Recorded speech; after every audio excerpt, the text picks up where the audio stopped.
అందరికీ namaste. Welcome to TR TV. నేను మీ Tirupati. Jagtial Congress party senior leader, మాజీ మంత్రి, మాజీ ఎమ్మెల్యే, మాజీ ఎమ్మెల్సీ జీవన్ రెడ్డి కాంగ్రెస్ పార్టీకి రాజీనామా చేయడానికి పూర్తి స్థాయిలో రెడీ అయిపోయినటువంటి పరిస్థితి. ఈ నెల 25వ తారీఖు కాంగ్రెస్కి రాజీనామా చేసి బీఆర్ఎస్ పార్టీ గులాబీ కండువా కప్పుకోవడానికి జీవన్ రెడ్డి రెడీ అయినటువంటి సిచ్యువేషన్. ఆల్రెడీ కేసీఆర్తో జీవన్ రెడ్డి ఫోన్ కాల్ మాట్లాడినట్టుగా కూడా వినబడుతున్నటువంటి చర్చ. రేవంత్ రెడ్డి పరిశాన్లో ఉన్నాడు. రేవంత్ రెడ్డికి ఏం చేయాలో అర్థమైతలేదు. కాంగ్రెస్ పార్టీకి సంబంధించినటువంటి ఇద్దరు మంత్రులను, ఒక ఎమ్మెల్యేని జీవన్ రెడ్డి దగ్గరికి పంపించి జీవన్ రెడ్డితో మాట్లాడేటటువంటి కార్యక్రమం చేసిండు. జీవన్ రెడ్డి ఎంత చెప్పినా కూడా వింటలేడు. లేదు నేను ఒక్కసారి డిసైడ్ అయితే 100 సార్లు డిసైడ్ అయినట్టే, నేను ఒక్కసార్లు చెప్పిందంటే 100 సార్లు చెప్పినట్టే, నేను ఎవరి మాట వినను అని చెప్పి జీవన్ రెడ్డి చాలా క్లియర్గా చెప్పేటటువంటి కార్యక్రమం చేస్తున్నాడు. కేటీఆర్తో జీవన్ రెడ్డి ఆల్రెడీ టచ్లో ఉన్నాడట. 25వ తారీఖు కాంగ్రెస్కి రాజీనామా చేసి ఏప్రిల్ 1వ తారీఖు బీఆర్ఎస్ పార్టీ గులాబీ కండువా కప్పుకోవడానికి సిద్ధంగా ఉన్నాడు అనేది కూడా వినబడుతున్నటువంటి వ్యవహారం. జీవన్ రెడ్డి మాట్లాడుతూ రేవంత్ రెడ్డి గురించి ఒక సంచలనమైనటువంటి స్టేట్మెంట్ ఇచ్చిండు.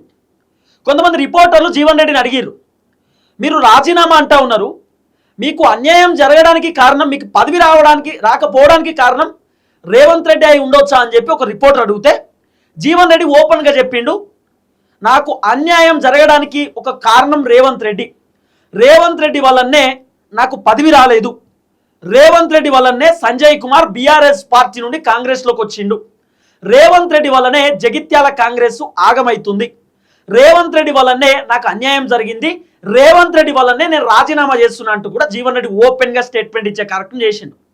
అంటే రేవంత్ రెడ్డికి ఒక దండం అనేటటువంటి తరహాలో జీవన్ రెడ్డి రేవంత్ రెడ్డికి షాక్ ఇస్తున్నాడు.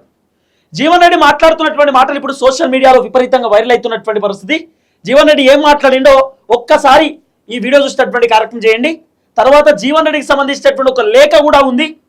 25వ తారీఖు పలానా దగ్గరికి రండి, నేను నా భవిష్యత్తుకు సంబంధించినటువంటి వ్యవహారాన్ని ప్రకటించబోతున్నా, నేను ఏం చేయబోతున్నా, ఏం కథ అనేది నేను చెప్పబోతున్నా, మీ సలహాలు సూచనలు కూడా నాకు కావాలి, మీరు డిసిషన్స్ కూడా నేను తీసుకుంటా, నాకు చెప్పండి, 25వ తారీఖు ఒక బిగ్ డిసిషన్ తీసుకోబోతున్నా అంటూ కూడా జీవన్ రెడ్డి ఒక లేఖ విడుదల చేసేటటువంటి కార్యక్రమం చేసిండు. ఆయన బాధని లేఖ రూపంలో బయట పెట్టేటటువంటి కార్యక్రమం చేసిండు. అది కూడా మీకు చూపించే కార్యక్రమం చేస్తా. ఫస్ట్ ఈ వీడియో ఒకసారి వినండి.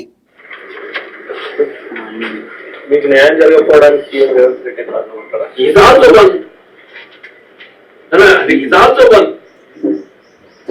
న్యాయం జరగడం నాకు అన్యాయం జరగడానికి ఆయన పాత్ర ఉంది, బాధ్యత లేదనేటట్టు. న్యాయం జరగడం కాదు, నాకు అన్యాయం జరగడంలో కూడా ఆయన పాత్ర ఉంది కదా అంటున్నా.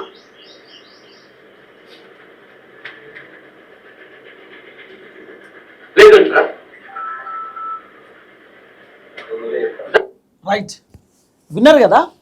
జీవన్ రెడ్డిని ఒక రిపోర్టర్ అడిగిండు, సార్ మీకు అన్యాయం జరిగేటటువంటి విషయంలో రేవంత్ రెడ్డి పాత్ర ఏమైనా ఉందా అని అడిగితే జీవన్ రెడ్డి ఓపెన్ స్టేట్మెంట్ ఇచ్చిండు, ఎస్ నాకు అన్యాయం జరిగేదంటే దాంట్లో రేవంత్ రెడ్డి పాత్ర ఉంది, నేను ఇబ్బంది పడేటటువంటి దాంట్లో కూడా రేవంత్ రెడ్డి పాత్ర ఉంది, నాకు పదవి రాకపోవడానికి గల కారణంలో కూడా రేవంత్ రెడ్డి పాత్ర ఉంది, ఈ జగిత్యాలలో గెలిచినటువంటి బీఆర్ఎస్ పార్టీ ఎమ్మెల్యే కాంగ్రెస్లోకి రావడానికి కూడా పాత్ర రేవంత్ రెడ్డిది అంటూ కూడా జీవన్ రెడ్డి మాట్లాడాడు. ఇక ఈ వీడియో చూసిన తర్వాత రేవంత్ రెడ్డికి ఏం చేయాలో అర్థమైతలేదు. ఎందుకంటే జీవన్ రెడ్డి రాజీనామా చేసిన తర్వాత కాంగ్రెస్ పైన అసంతృప్తితో ఉన్నటువంటి వాళ్ళు, అసహనంతో ఉన్నటువంటి వాళ్ళు, రేవంత్ రెడ్డి పైన కోపంతో ఉన్నటువంటి వాళ్ళు చాలా మంది రాజీనామాలు చేయడానికి రెడీ అయ్యేటటువంటి అవకాశం ఉంది అనేది వినబడుతున్న వ్యవహారం. తర్వాత జీవన్ రెడ్డి ఒక లేఖ కూడా రాసిండు. ఆ లేఖను కూడా ఒకసారి మీకు చదివి వినిపించేటటువంటి కార్యక్రమం చేస్తా. ఇగో జీవన్ రెడ్డికి సంబంధించినటువంటి కొన్ని పోస్టర్లు కూడా వైరల్ అవుతున్నాయి. ఆ పోస్టర్లు చూడండి. If I say it once it's equal to saying it 100 times. అంటే నేను ఒక్కసారి చెప్తే 100 సార్లు చెప్పినట్టే అని చెప్పి జీవన్ రెడ్డి చాలా క్లియర్గా ఫ్లెక్సీ లేపించుకునే కార్యక్రమం చేస్తున్నాడు. జీవన్ రెడ్డి పోస్టర్లు జగిత్యాలలో కలకలం సృష్టిస్తున్నాయి. దీన్ని బట్టి రేవంత్ రెడ్డికి అర్థమైపోయింది, జీవన్ రెడ్డి కాంగ్రెస్ పార్టీకి రాజీనామా చేయబోతున్నాడు, జీవన్ రెడ్డి కాంగ్రెస్ పార్టీలో ఉండడానికి రెడీగా లేడు. ఆల్రెడీ కేసీఆర్తో జీవన్ రెడ్డి ఫోన్ కాల్లో ఉన్నాడు, ఫోన్లో మాట్లాడుతూ ఉన్నాడు, ఫోన్ టచ్లో ఉన్నాడు అనేది కూడా వినబడుతున్నటువంటి చర్చ. సో మ్యాక్సిమం జీవన్ రెడ్డి కాంగ్రెస్కి రాజీనామా చేస్తూ ఉన్నాడు. రేవంత్ రెడ్డికి ఒక పెద్ద షాక్ అన్నట్టే లెక్క. సో కేసీఆర్తో జీవన్ రెడ్డి ఫోన్ కాల్ కాంగ్రెస్కి రాజీనామా చేయడానికి రెడీ ఉన్నాడు అనేది వినబడుతున్న వ్యవహారం. ఆల్రెడీ జీవన్ రెడ్డి పూర్తి స్థాయిలో బీఆర్ఎస్ పార్టీకి వెళ్ళిపోయినట్టే, ఇక బీఆర్ఎస్ పార్టీ కండవ కప్పుకోబోతున్నట్టుగా కూడా వినబడుతున్న వ్యవహారం. నేను చెప్తున్నా కదా, జగిత్యాలలో జీవన్ రెడ్డి బీఆర్ఎస్ పార్టీ కండువా కప్పుకుంటే 2028లో ఫస్ట్ ఈ తెలంగాణ రాష్ట్రంలో గెలిచేటటువంటి సీటు జీవన్ రెడ్డి సీటు. జీవన్ రెడ్డే గెలుస్తాడు మొత్తం తెలంగాణలో జగిత్యాల నుండి. అది కూడా బీఆర్ఎస్ పార్టీ నుండి జీవన్ రెడ్డి పోటీ చేస్తే, బీఆర్ఎస్ పార్టీలోకి జీవన్ రెడ్డి పోతే 100% మీరు రాసి పెట్టుకోరు. ఇక తర్వాత జీవన్ రెడ్డికి సంబంధించినటువంటి ఒక లేఖ, మీరు ఫస్ట్ టైం మన ఛానల్ చూస్తున్న వాళ్ళు దయచేసి సబ్స్క్రైబ్ చేయండి, షేర్ చేయండి, లైక్ చేయండి. మీరు సబ్స్క్రైబ్ చేసుకోవడం ద్వారా నాకు ధైర్యం వస్తుంది, బలం వస్తుంది. నేను ఇంకా గట్టిగా ప్రజా సమస్యల పైన మాట్లాడతా, ఇంకా గట్టిగా నేను ఈ ప్రభుత్వాన్ని ప్రశ్నిస్తా. రైట్గా టాపిక్లోకి పోతే, జీవన్ రెడ్డికి సంబంధించినటువంటి ఒక లేఖ విపరీతంగా సోషల్ మీడియాలో సంచలనంగా మారింది. T Jeevan Reddy ex minister విజ్ఞప్తి: 4 దశాబ్దాలకు పైగా నాతో కలిసి ప్రయాణం చేసిన రాజకీయ సహచరులు, కాంగ్రెస్ నాయకులు, కార్యకర్తలు, మిత్రులు, శ్రేయోభిలాషులు, అభిమానులకు గత 20 మాసాల నుండి కాంగ్రెస్ పార్టీలో కొనసాగుతున్న పరిణామాలను మీరు గమనిస్తున్నారు. ఈ పరిస్థితులలో ఇంకాను అవమానాలకు గురవుతూ మానసిక క్షోభతో కాంగ్రెస్ పార్టీలో కొనసాగటం సాధ్యం కాని పరిస్థితులతో 25/3/2026 రోజున భవిష్యత్ ప్రణాళిక కోసం జగిత్యాల పట్టణం గొల్లపల్లి రోడ్డు బండారి గార్డెన్లో ఉదయం 11 గంటలకు ఏర్పాటు చేసిన సమావేశంలో పాల్గొని మీ సలహాలు సూచనలతో నా భవిష్యత్ రాజకీయ ప్రస్థానంలో మీ తోడు అండదండలతో నాకు మానసిక ధైర్యం కలిగిస్తూ మార్గదర్శకం కలిగిస్తారని మనవి అట. ఇగో సదా మీ తోడు అని చెప్పి జీవన్ రెడ్డి అనేటటువంటి ఒక ఈ లేఖ విడుదలైంది. ఈ లేఖను జీవన్ రెడ్డి బయట పెట్టేటటువంటి కార్యక్రమం చేసిండు. అంటే ఈ నెల 25వ తారీఖు ఇక్కడ గొల్లపల్లి రోడ్డు బండారి గార్డెన్లో 10 గంటలకు జీవన్ రెడ్డి ఒక ప్రెస్ మీట్ పెట్టబోతున్నాడు. ఆ ప్రెస్ మీట్లోనే జీవన్ రెడ్డి కాంగ్రెస్ పార్టీకి రాజీనామా చేయబోతా ఉన్నాడట. కాంగ్రెస్ పార్టీకి జీవన్ రెడ్డి గుడ్ బై చెప్పబోతా ఉన్నాడు.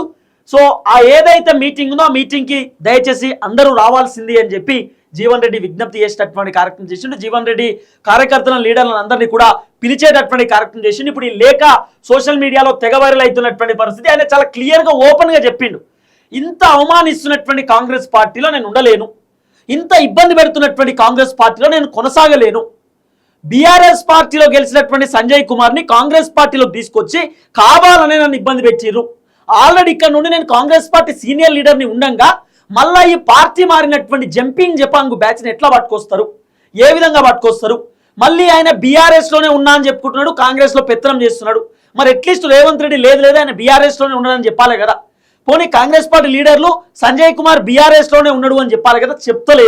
చెప్తలేరంటే దీన్ని బట్టి ఏమర్థం చేసుకోవాలి? ఆయన కాంగ్రెస్లో పెత్తనం చేస్తున్నాడు. రేవంత్ రెడ్డి ఈ సంజయ్ కుమార్ అనేటటువంటి వ్యక్తికి ఎక్కువగా ప్రోత్సహిస్తున్నాడు, ఫుల్ హ్యాండ్ ఇస్తున్నాడు గట్టిగా. సంజయ్ కుమార్ ఎట్లా చెప్తే అట్లా రేవంత్ రెడ్డి వినేటటువంటి కార్యక్రమం చేస్తున్నాడు. మరి జీవన్ రెడ్డి ఎందుకు కాంగ్రెస్ పార్టీకి రాజీనామా చేద్దాం అనేటటువంటి ఆలోచనలో ఉన్నాడు? జీవన్ రెడ్డి ఎందుకు కాంగ్రెస్ పార్టీకి గుడ్ బై చెప్పబోతున్నాడు అంటే, మొన్న జరిగినటువంటి మున్సిపల్ కార్పొరేషన్ ఎన్నికలకు సంబంధించిన వ్యవహారంలో ఒక 60 వార్డులు ఉంటే జీవన్ రెడ్డికి 20 వార్డులు కాంగ్రెస్ పార్టీ టికెట్లు ఇచ్చారు, 40 వార్డులు సంజయ్ కుమార్కి కాంగ్రెస్ పార్టీ టికెట్లు ఇచ్చారు. అంటే సంజయ్ కుమార్కి సంబంధించినటువంటి బ్యాచ్కి ఏమో 40 టికెట్లు, Jeevan Reddy original Congress party leader 30 సంవత్సరాల నుండి కాంగ్రెస్ కోసం పనిచేసిన వ్యక్తి, కాంగ్రెస్ అధికారంలోకి రావడానికి పనిచేసేటటువంటి వ్యక్తికి ఏమో 20 టికెట్లు. మరి ఆయన ఏం చేస్తాడు? జీవన్ రెడ్డి కోపం రాదా? కోపం వచ్చింది. రేవంత్ రెడ్డి దగ్గర పోతే రేవంత్ రెడ్డి పట్టించుకోడట. రేవంత్ రెడ్డి దగ్గరికి పోయి ఇక సంజయ్ కుమార్ ఎట్లా వస్తాడు, మీరు ఏం చేస్తారు అంటే రేవంత్ రెడ్డి పట్టించుకోడు, కలవడు, మాట్లాడడు. మళ్ళీ రేవంత్ రెడ్డి ఈ జగిత్యాలో ఉన్నటువంటి ఎమ్మెల్యే సంజయ్ కుమార్కి ఫ్రీ హ్యాండ్ ఇచ్చేసి, నువ్వు ఏదైనా చేయి, ఎట్లన్నా చేయిపో, నీ ఇష్టం పో, నువ్వు ఏదైనా చేసుకో, ఫుల్ సపోర్ట్ ఉంటుంది పో అని రేవంత్ రెడ్డి చెప్పిండట. జీవన్ రెడ్డి కోపం రాదా? వస్తుంది కదా. సీనియర్ లీడరు రేవంత్ రెడ్డి కంటే సీనియర్ జీవన్ రెడ్డి. రేవంత్ రెడ్డి ఇప్పుడు ముఖ్యమంత్రి, జీవన్ రెడ్డి మంత్రి, జీవన్ రెడ్డి ఎమ్మెల్యే, ఎమ్మెల్సీ. అలాంటి జీవన్ రెడ్డిని రేవంత్ రెడ్డి రకరకాలుగా ఇబ్బంది పెట్టే కార్యక్రమం చేసిండు. జీవన్ రెడ్డికి వచ్చినటువంటి కోపం ఒకటే, కాంగ్రెస్ పార్టీలోకి ఎట్లా వస్తాడు సంజయ్ కుమార్? సంజయ్ కుమార్ బీఆర్ఎస్ నుండి గెలిచిండు, నేను ఇక్కడ ఆల్రెడీ కాంగ్రెస్ నుండి బలమైనటువంటి లీడర్ని, సరే నేను ఓడిపోయినా అయినా సరే సంజయ్ కుమార్ని కాంగ్రెస్ పార్టీకి ఎట్లా తీసుకొచ్చి కాంగ్రెస్ పార్టీని ఎట్లా ప్రోత్సహిస్తారు? మరి నా పరిస్థితి ఏంది, మా కార్యకర్తల పరిస్థితి ఏంది? ఆల్రెడీ సంజయ్ కుమార్ అనేటోడు బీఆర్ఎస్ అధికారంలో ఉన్నప్పుడు బీఆర్ఎస్ అధికార పార్టీని అడ్డం పెట్టుకుని మమ్మల్ని ఇబ్బంది పెట్టిండు. ఇవాళ మళ్ళా కాంగ్రెస్ పార్టీ అధికార పార్టీని అడ్డం పెట్టుకుని మమ్మల్ని ఇబ్బంది పెడుతున్నాడు. మేము అధికారంలో ఉన్నామని మేము ఫీల్ కావాలన్నా, సంజయ్ కుమార్ అధికారంలో ఉన్నాడని చెప్పి మేము బాధపడాలా? ఏంది ఇది? జీవన్ రెడ్డి వర్షన్. అందుకే జీవన్ రెడ్డి కాంగ్రెస్ కి గుడ్ బై చెప్పబోతున్నాడు.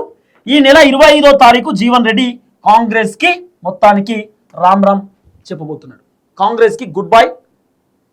ఇక రేవంత్ రెడ్డి కూడా గట్టిగానే అరుచుకునేటటువంటి కార్యక్రమం చేస్తాడు. నాకు తెలిసి రేవంత్ రెడ్డి వ్యవహారం మొత్తం జీవన్ రెడ్డికి తెలుసు. రేవంత్ రెడ్డి బండారం మొత్తం జీవన్ రెడ్డికి తెలుసు. జీవన్ రెడ్డి రాజీనామా చేసిన తర్వాత రేవంత్ రెడ్డి గట్టిగానే ఉంటుంది. రేవంత్ రెడ్డికి గట్టిగానే ఉంటుంది. మీరు రాసి పెట్టుకోరు. జీవన్ రెడ్డికి సంబంధించిన లేఖ ఇది. మొత్తానికి రాజీనామా చేయడానికి జీవన్ రెడ్డి సిద్ధమైపోయినటువంటి పరిస్థితి. కాంగ్రెస్ పార్టీకి జీవన్ రెడ్డి గుడ్ బై చెప్పబోతా ఉన్నాడు. 25వ తారీఖు రాజీనామా చేసి జీవన్ రెడ్డి 1వ తారీఖు ఏప్రిల్ బీఆర్ఎస్లోకి చేరబోతున్నట్టుగా వినబడుతున్న చర్చ. ఆల్రెడీ కేసీఆర్తో జీవన్ రెడ్డి ఫోన్ కాల్ మాట్లాడిండు అనేది కూడా వినబడుతున్నటువంటి వ్యవహారం. చూద్దాం ఏం జరగబోతుందో. దయచేసి వీడియో అందరికి షేర్ చేయండి. అందరికీ నమస్తే. Thank you so much. జై తెలంగాణ.